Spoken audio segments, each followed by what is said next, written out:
Good morning to Sunday Soul Sips. I hope you're enjoying some just comfortable time in this cooler weather. And I don't know, I think I always find as we go into the season of school, September, I find I shift. I used to, when everybody was little, I would kind of get into a bit of a hyper mode of getting everybody organized and ready to go, and all this teams and activities, and I found September always to be a really intense month. This year, I'm not even sure what to say to that. But what I did want to speak to you about was to my fellow friends who are divorced, guys and girls. I think I recently was speaking to a fellow who was struggling with something with his wife, and he was talking about what she had gone through, what she was going through, and some hormones and everything, and how she was reacting. And I left the conversation thinking, we don't know enough, and there's not enough conversation amongst men and women and respect to understand what we go through as women and what has to become. I really believe our generation is the generation of change.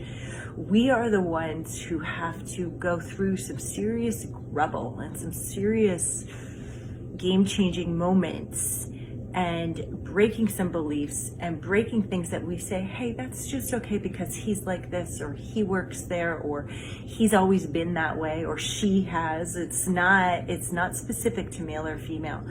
But a lot of our thoughts and patterns have been things that our parents and our grandparents and our great-grandparents have passed along. Whether it's conscious or not, they're there. And the lack of understanding and respect and desire to learn about us. And I really, really encourage you as men to ask questions with an open mind. If you feel that we're being bitchy, we're probably being bitchy, and we probably would even acknowledge it that we're being bitchy. But going at us or saying it's because of our period or because we're in menopause or whatever it is doesn't help things.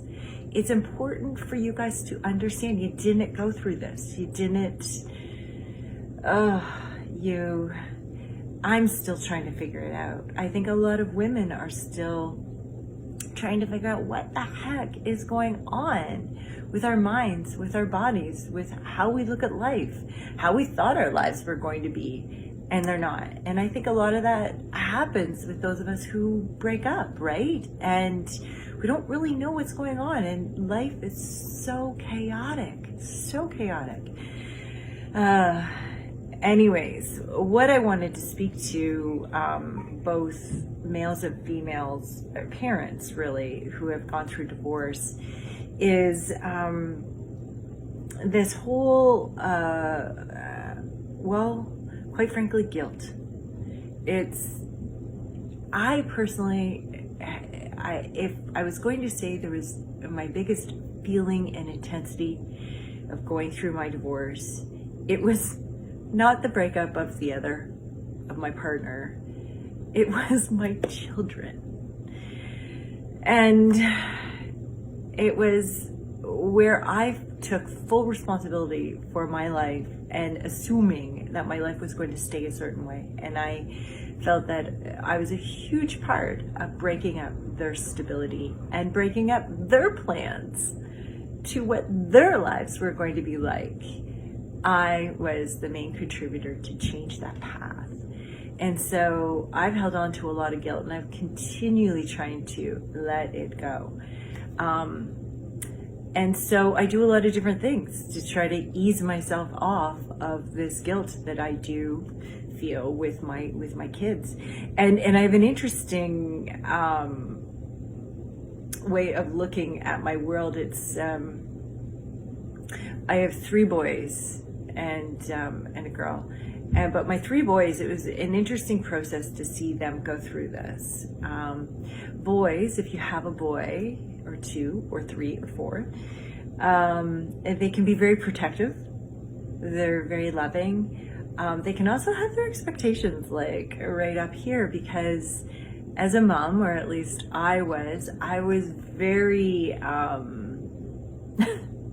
well, controlling of their lives. It was like, and every night, each one is in bed, I would go and say goodnight to each one of them, and the boys in particular would want to know, what is tomorrow's plan?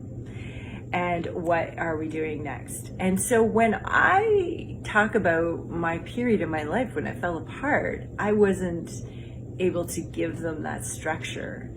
And it was super difficult, particularly on my boys. It was tough on Sophie too, of course.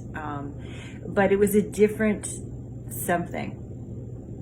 And as I try to share my story with the hopes that it resonates with you, and it maybe allows you to say, oh, you too, or me too, or whatever, and that we're going to be okay, right? That we're going to acknowledge what's gone on and make changes.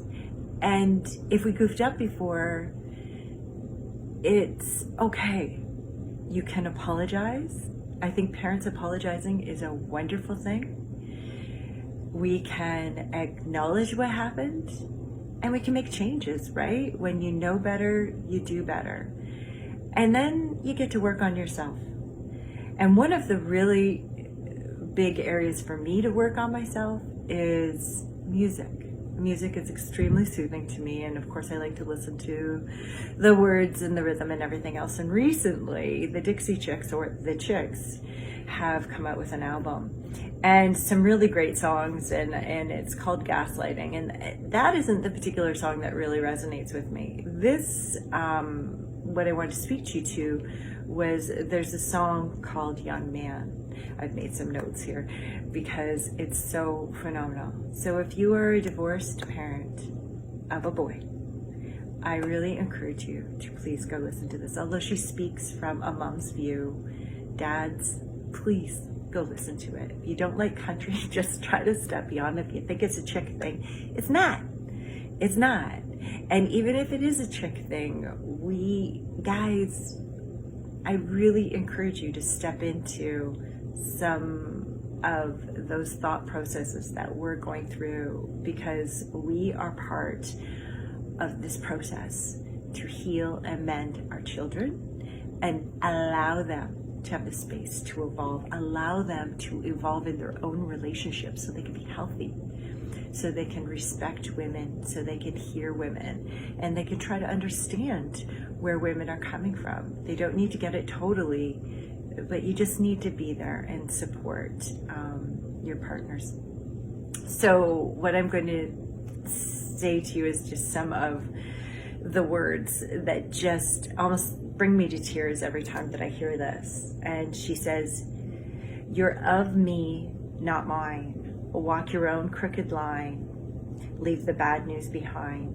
Young man, take a good look at my life and try to understand that I've done the best I know how to. My blues are not your blues. It's up to you." And for so long, I've held on to the fact that I had a very long period of time that I was sad. I was simply sad. I was sad that my marriage dissolved. I was sad that my family broke apart. I was sad that I couldn't get my shit together. I was sad that I couldn't stand strong the way that I thought I needed to stand strong as a woman and as a mother of 4 children. But this song, it's her way, their way, the chick's way of telling their story. And to me, it is so bang on. It's okay. It's okay. I didn't know what to say when it all shook down. But as time goes on, as we take care of ourselves and we start healing, we're able to then guide our children. So then I started thinking, okay, well, what would I say? I'm far from an expert. But again, I just kind of feel like conversations need to happen about divorce and about our struggles. It is hard. It's so friggin' hard to be a parent right now. And anytime, I'm sure.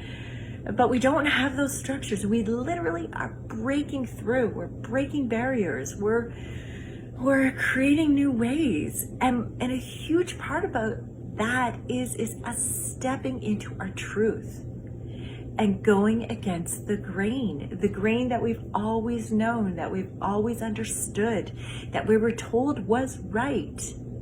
But we're now saying, maybe not. Maybe I need to start thinking for myself and start feeling for myself.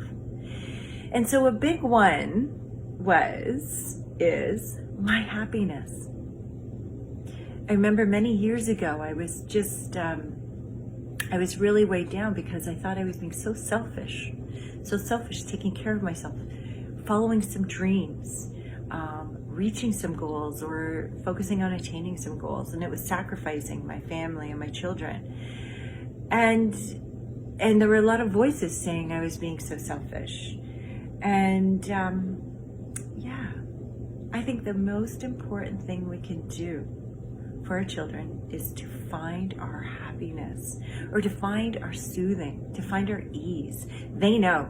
Those children know when we're faking it. So don't fake it. So if you do feel shitty, tell them it's a shitty day. And that I'm working on it. I'm getting stronger because I can do hard things. God, I love that saying. The other one is letting them go. Let them go. I love what the Dixie Chicks, this is my most favorite line. You're of me, not mine.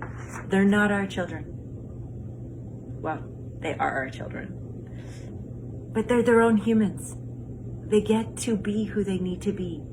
They need us to have a hand behind their back, to have a safe place for them to come and be themselves, break things down, break down, talk, yell, scream, sing, do whatever they need to do. But they're so stinking wise, they don't need to be told. And plus, we're still trying to figure this out because we're going through this thing that we are breaking barriers. Everything our parents told us may not be true. Some of it might be, but some of it maybe isn't.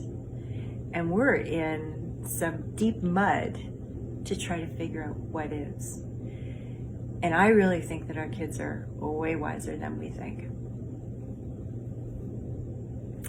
The guilt is the next part. That what we did dumb things, we did silly things, we did stupid things.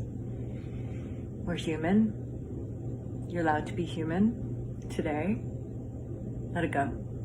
Just let it go. That guilt is really, really heavy. Just wish it well. And just start new. And then the last bit is particularly with boys. You know, it's the funniest thing. I never expected that my boys would be bigger than me. I never really thought that they would be so big and so, I don't know. But all my boys are over 6 feet. And I throw those hugs on them and they can be running out the door and I grab them and I say, you give me a hug. You know, I tell them that whatever you do what you gotta do. Whatever you do, I will be proud of you and happy for you and support you. Because I love you and I know you're brilliant. And just I think maybe a little bit more of just love and respect for who they are as humans, and maybe a little bit less of directing them, because I think they got it. So go listen to the Chick song, Young Man. Cheers.